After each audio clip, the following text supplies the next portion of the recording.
Vishnu visuals அப்படின்னு வந்து சும்மா ஒன்றும் ட்ரைலர்ல போடல. உண்மையிலேயே மனுஷன் பயங்கரமா ஒவ்வொரு ஃப்ரேமும் செதுக்கி இருக்காரு. முக்கியமா லைட் டிபார்ட்மெண்ட்டுக்கு ஒரு பெரிய அப்ரிசியேஷனே வந்து டெக்னிக்கல் டீம் சைடில் வந்து கொடுத்தாகணும்.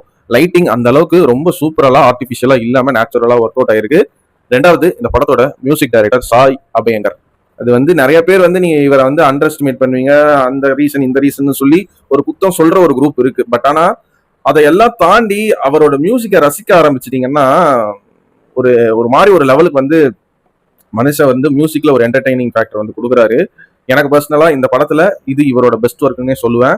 அந்த அளவுக்கு எல்லா சைடுமே வந்து எமோஷனலா இருக்கட்டும், ஒரு எலிவேஷன் சீனா இருக்கட்டும், இல்ல ஒரு காமெடி சீனா இருக்கட்டும், இந்த மாதிரி எல்லா வகையான சீன்ஸுக்கும் தனித்தனியா ஆர்ஆர் ஒர்க்ஸ், பேக்ரவுண்ட் ஸ்கோர் சூப்பரா போட்டிருக்காரு சாய் அபியங்கர். படம் இந்த படத்தோட மூட அழகா செட் பண்ணி இருக்கிறது இவங்க 2 பேர் தான், சினிமோட்டோகிராஃபர் ஜி கே விஷ்ணுவும் மியூசிக் டைரக்டர் சாய் அபியங்கரும். இதுக்கப்புறம் படத்தோட